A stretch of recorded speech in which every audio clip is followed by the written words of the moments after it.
Welcome back to the Sens Spotlight podcast, brought to you by the Sick Podcast Network. And before we get started, about the beauties with Betway, and scan the QR code on the screen or click on the link in the detail section to create an account and download the app. Must be 19 plus. Please play responsibly. Betway is an official sponsor of your Ottawa Senators. Also, don't forget to hit that hype button, hit that like button, and hit that subscribe button on YouTube and everywhere where you guys get your podcasts. It just really helps out the show. So please, if you guys can do that, keep this ball rolling. The past couple shows have been doing well. So we really appreciate you guys. And on to the game itself. Tough loss for the Senators once again in overtime.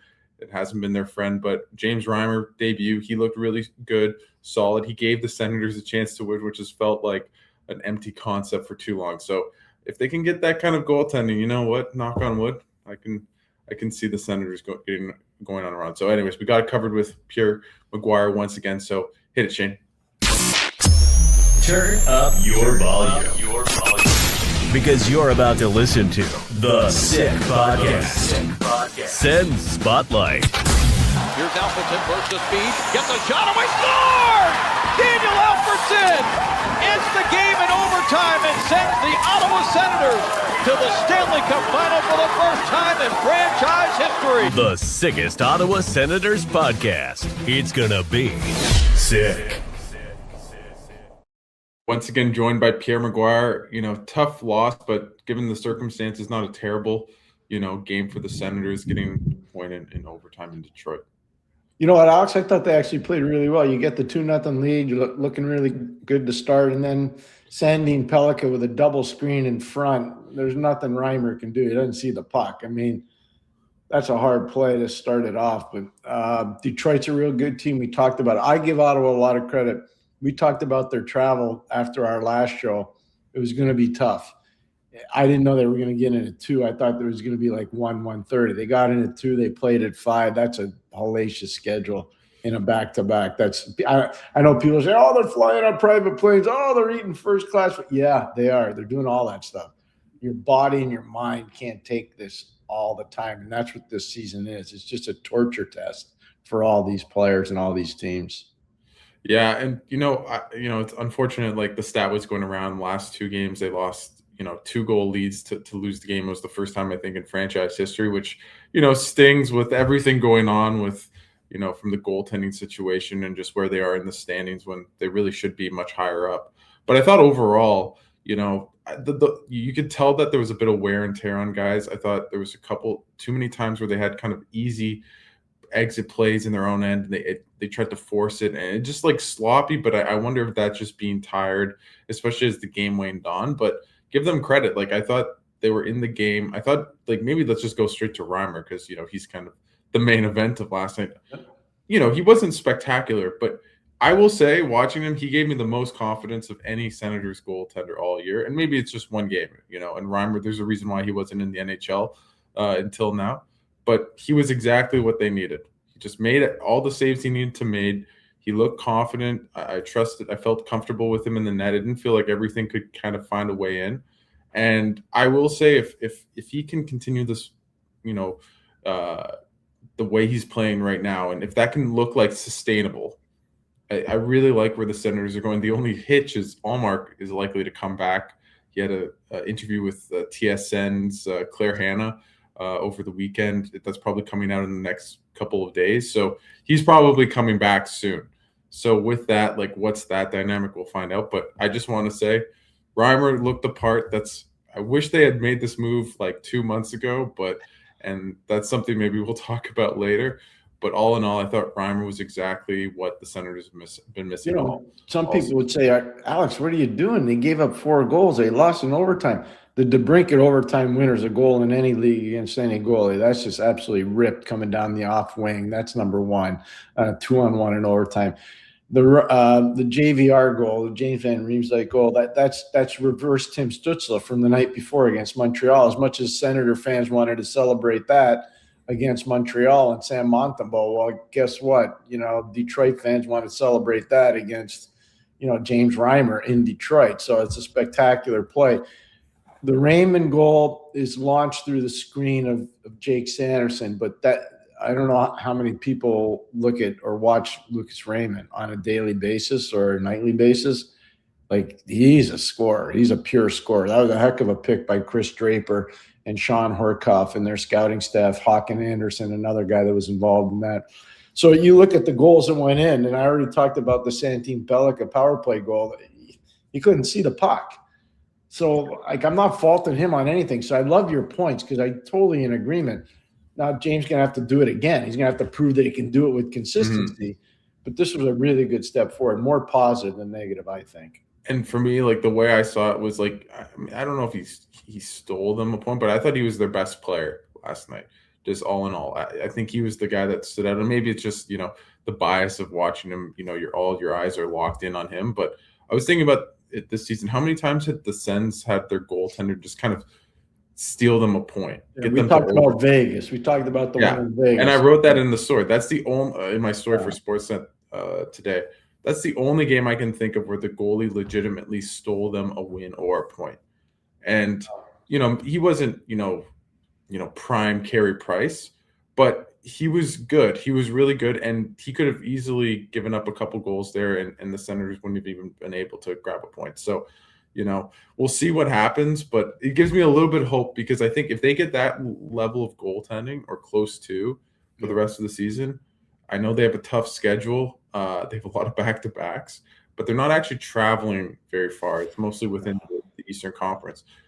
I think if they can stay relatively healthy, knock on wood, I think they can put a run in if they play the way they have the past couple of weeks and specifically last night. The biggest thing for this team now is just to maintain consistency of putting points in the bank, whether you get regulation wins, overtime wins, shootout wins, or just get the loser point. You got to keep stockpiling points to stay relevant. My concern for this group, it's going to be after the Olympics.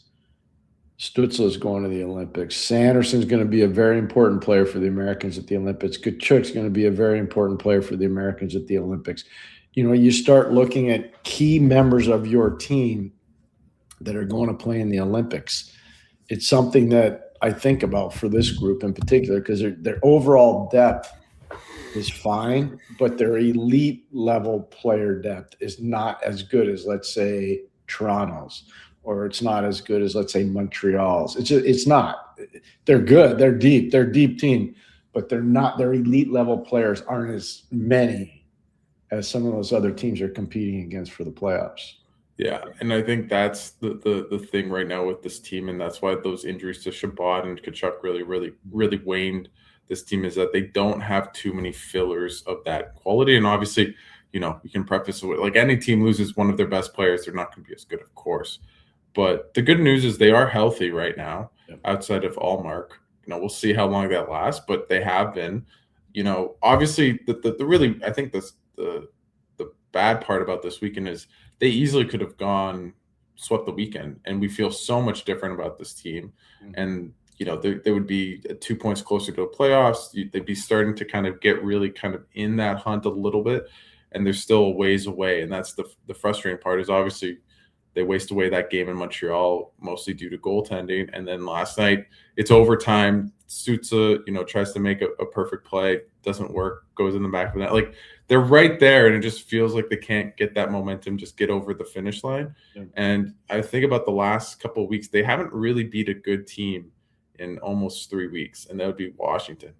They lost. They beat Winnipeg, the Rangers, and Vancouver. Good wins. Yeah. Solid wins, but those aren't good teams.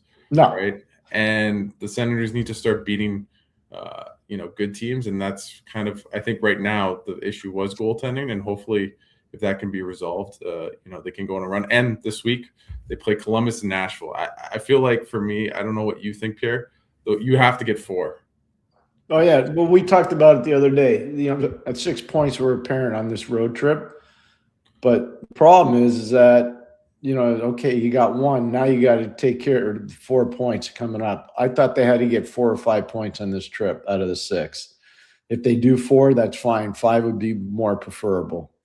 Mm-hmm. So let's see where they're at. But that's kind of where they have to be. I mean, it's really important for them. You know this better than anybody. You're living it every day in the marketplace. Fans there are anxious. They want this team to build off of what happened last year. I hear it from all my friends that call me or text me or email me. and they care. They care. That's the good news is people care about the team. The bad news is they're not able to get it over the hump yet, and that's what they're going to have to do. Yeah, for sure. Let's go to the PK because it feels like that still is Ottawa's the double whammy of pain for Senators fans has been that PK. Like I was thinking about this and I was curious to ask you about it. It feels like their biggest issue right now in many ways is clearances. Like Clevin on that first goal, he has all the time in the world, throws it up the boards, doesn't on the second goal or the second power play goal that Detroit scored. Tim Stutzle has a play. He felt like he was hooked, but he still had enough time to make a play, get stripped, and then it ends up in the back of net. Like, what should be the message from Travis Green to make sure this kind of high and hard all the time? We talked about Giroux's turnover the night before on a power play situation. The Shabbat was too aggressive following up on Giroux. Giroux gets stripped from the puck. It eventually ends up being a power play goal for Montreal.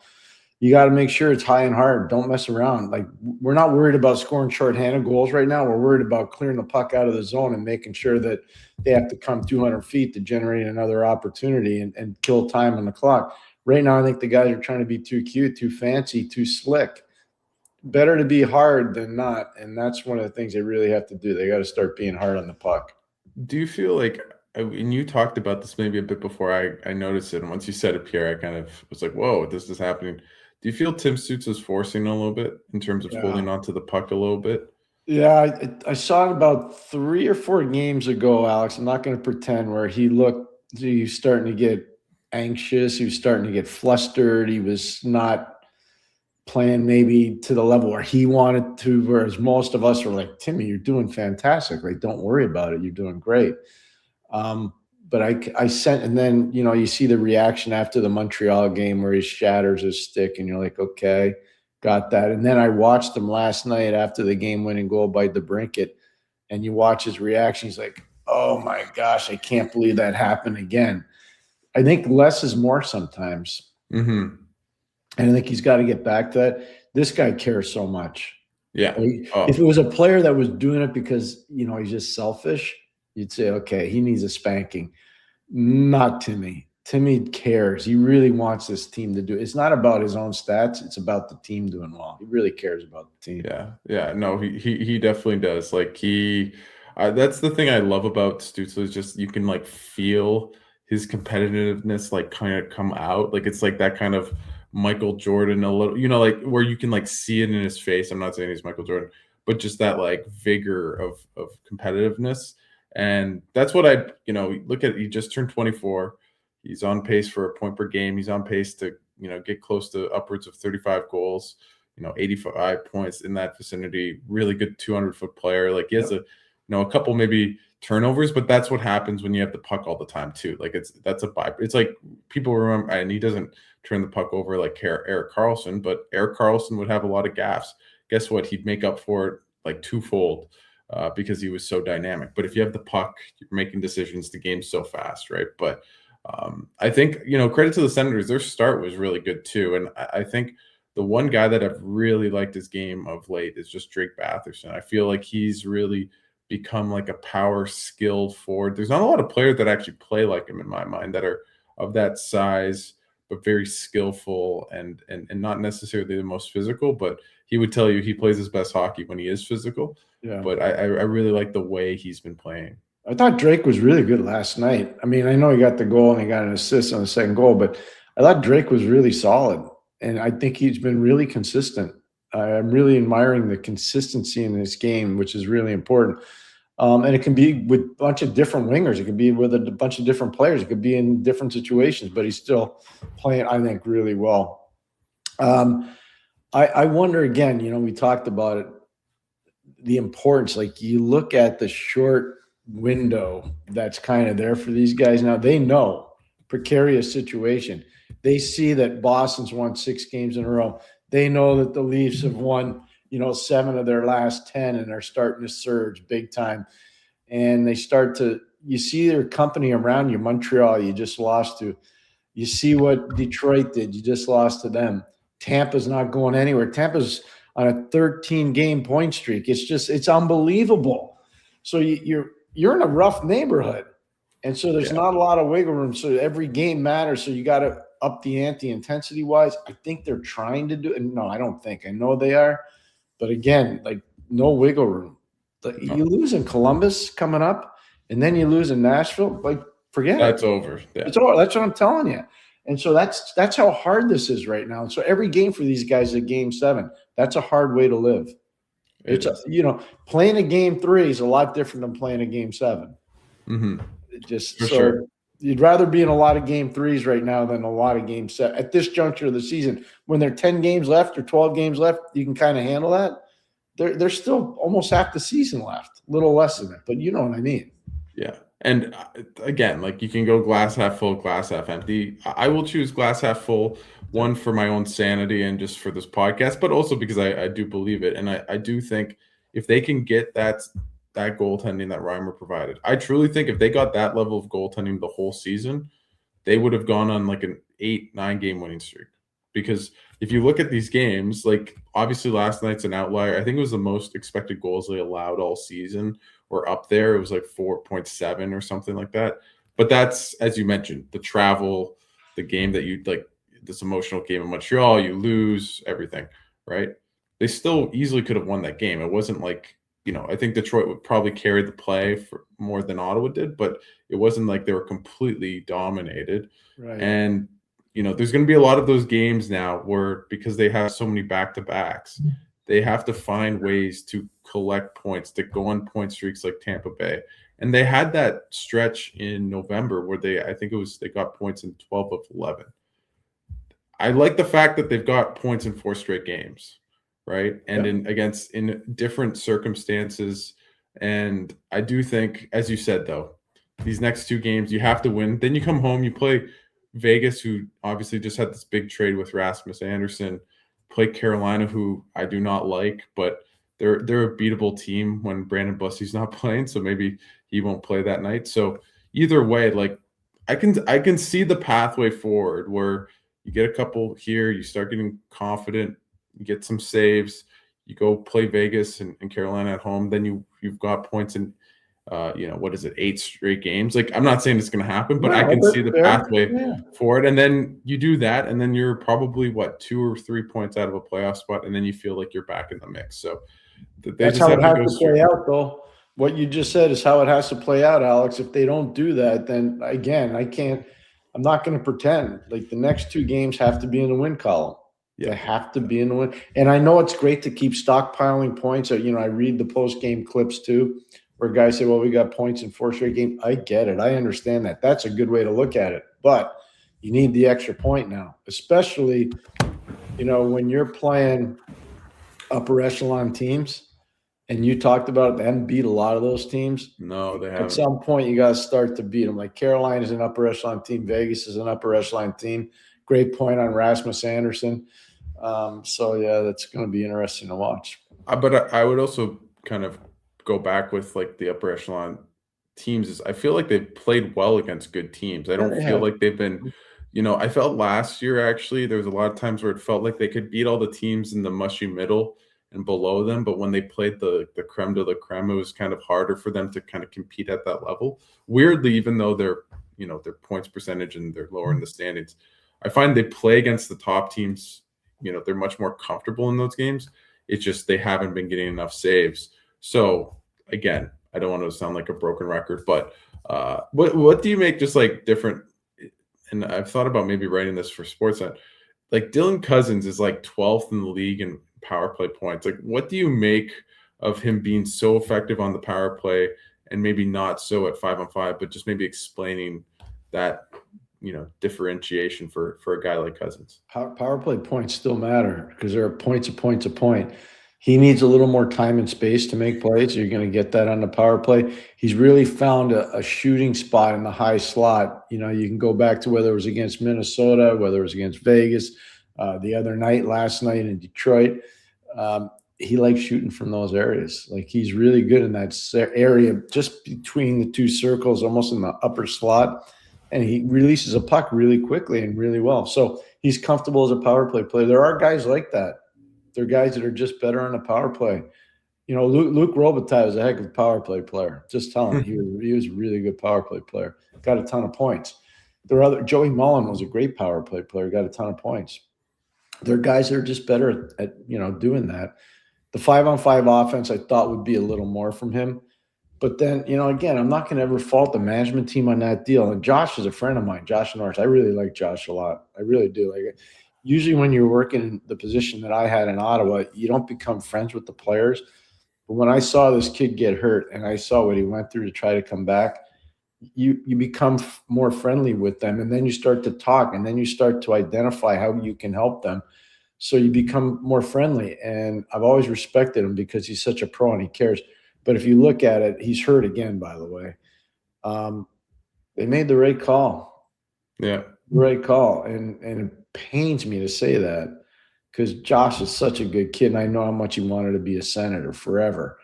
But the truth is that he's got injury issues. So for Dylan Cousins, he hasn't missed one single game as a Senator. Yeah, that's what I mean. Like he's everything they've asked him to be. Just the one thing I would ask for, and I'm sure they have, but I would look for more consistency in a 5-on-5 situation, both defensively and offensively, both. Yeah. And the other thing that I find with him, I think defensively he's actually become a much better player. I don't feel like he's a liability. He's still like that sequence before the Lucas Raymond goal. There was 2 long shifts for the Senators. One where Dylan Cousins had the puck, like maybe 5 inches away from clearing it, and he takes too much time. I forget who backtracks on Detroit, kind of keeps the puck in, and then it becomes this like crazy shift. Then Ottawa's kind of mixing and matching. Then Stutzle gets the puck, he fails to clear, and then on that sequence as they're changing, Raymond comes down and rifles it home. And then people remember probably that misplay by Cousins against Vancouver a couple games ago. Yeah. He still has a couple. I find him and Chabot. I was talking deep in their own zone. They're reckless with the puck from time to time. They're reckless. It's not just reckless, but it's almost they hold on to the puck that split second too long, where a guy can catch up, steal the puck, and it's not like they're dumb players. It's not like he was forcing a dumb pass or something like that. It's just almost like for him, and I think that's why he's better on the power play. Is he, as you said, he needs that extra split second, and the game's so fast. Like for me, I'd be taking like 2 minutes to make one read. Like it's so fast. But I think for him and Chabot specifically, both really good players, but they really need more time and space, and they're not as good kind of playing kind of in the mess and the melee of a quick game as well. I don't think they need that extra second to pick a corner, but like that shot he had against Montreal, like he has time and space and he freaking rips it. Like his shot is really good when he gets time and space. It's not a quick release in terms of him making that decision, but he's been a good player. I think defensively, he's really rounded into shape. I felt that the beginning of the year wasn't there. And he said something interesting to me about, and I think I've said this before, that he felt as though in Buffalo, it was a lot of transition offense. And now he's learning to kind of play, kind of between the dots, on the wall, cycling. And I thought him and Tkachuk and Greg have been playing pretty well of late. And last night, they were pretty effective. Yeah, they were. No, there's no question. Again, just the deep with the puck in your own zone is got to get fixed. And you talked about the Batherson goal against Vancouver. That's Exhibit A. I mean, that just can't happen, especially in key games. So every game for this team is key, and they need all those guys minimizing their mistakes. They really do. What did you think of just Ridley Gregg last night? And what so happened? I think Ridley's played solid. I think Ridley's a natural center iceman. I do. But he's playing up in the lineup. He's hanging in there. I'm sure he's frustrated because I bet he'd like to have more offense because he's more of an offensive guy than a defensive guy. But he plays with sandpaper every day, and he can drive people nuts. Just again, for him, people have to understand, like, he's a kid. He's 23. He's playing probably out of position. He's probably playing too high in the lineup right now. But that's where they're at. So I think Ridley's doing just fine. The fourth line I've really liked the past couple games. But I just wish like Nick Cousins and David Perron would stop taking penalties. Like I actually didn't hate the Nick Cousins penalty. I felt like he really got that by reputation more than by the actual play. It felt to me it was a clean hit, but there was just too many penalties right now from that fourth line, and they've been playing really well. I thought they played well last night, but it's just like with this team's PK, like this team needs to be more disciplined. Oh my God. I'm trying to stay away from even going there. I'm just doing my best. Now, I will say this. There were certain sequences on the PK where it was more my style. They were trying to be more aggressive. They were trying to initiate. Yep. They got caught on the wall on the Sandin Pellikka shot, and there was a double screen in front. I think Kopp was one of the guys screening, if I remember correctly. And so it became tough, but they were trying to be more aggressive. I thought they tried to do some more proactive things with their penalty kill, which is more positive than negative. But that's got to get fixed, especially if you're going to do what you just talked about, which is, I think, it's such a salient point by you, Alex. The truth is that, look, Cousins, and I'm not talking about Dylan, I'm talking about Nick. He takes penalties. Like, that's always been his MO. I remember when he broke in with Philly, like, that was that's what he did. Like, he was a disturber. He would go out there and run around and start trouble in a good way. Like, that was his job. He brought energy. David, not really. And then I think David's just trying to play according to what the coach wants in terms of being more stout and harder to play. But that's really not ever been his role. So it's kind of different for him. Yeah, and I think he's just a foot too slow a lot of times, so he kind of gets caught out of position and then takes a penalty. I find that's kind of what's plagued him. It's not necessarily like him trying to run over guys or anything like that, but he's just a step slow, and then you're trying to chase, and then your stick gets in a guy's legs, and right. Yeah. But it's been I've actually thought he's played pretty well, and I like him on the fourth line. I think that's kind of the perfect role for him right now.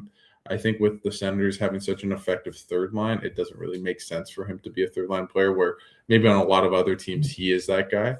But because Ottawa's third line is such a checking line, it doesn't really make any sense to have him there. But before I let you go, Pierre, just is there any, like, what's maybe your last final recap of the game and kind of this team moving forward? I like the fact they got points. I thought Reimer was solid. I'm really excited about that. It'd be interesting if they go back to him. If Omar can't play, I'm going to say yes. I think because there's an extra day in between, they probably are getting some quality rest because there was an earlier game last night. So they probably got to Columbus at a digestible time. And so they got days in between before they play in Columbus, before they play in Nashville. I like that concept. It allows guys to get a little bit of a reward, a little bit of rest. But I think the biggest thing about going into Columbus, because I've watched them play a lot the last little while, they're playing Rick Bowness has them playing with some energy. They don't defend as well down low as what you would have expected. So I'd be running – you made the point before, Alex, too, which I thought was really a smart point. The board play, the cycle play, the different – not trying to score off the rush, but getting it down low and establishing that grind game. If I'm Ottawa and I want to have success against Columbus, I would look to establish that early in the game because I think that's where you're going to have success. Their forward group is not very physical. No.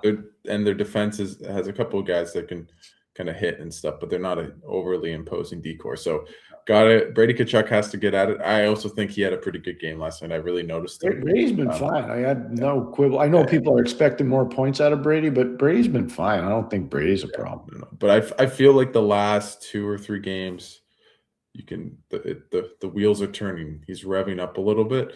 It could be a little bit of that Olympic magic that he's trying to kind of – it's like Connor McDavid just became like a god. I mean, he was already a god before, but it's like, oh, I see the Olympics. Let me turn on the afterburners and just like destroy everyone. But like that play he made last night. But Pierre, thanks so much for taking the time and doing this. We will be back later this week after the Columbus game. Hopefully we can get some wins, Pierre. I just want to go on a little roll. I just want to go on a little roll. Would be good. It would be good. It would be Thanks, good. Alex. Thanks, everyone. And that's a wrap. Hope you don't miss us too much until next time. Follow the Sick Podcast Sens Spotlight on YouTube, Instagram, Facebook, Google Play, and Apple Podcasts.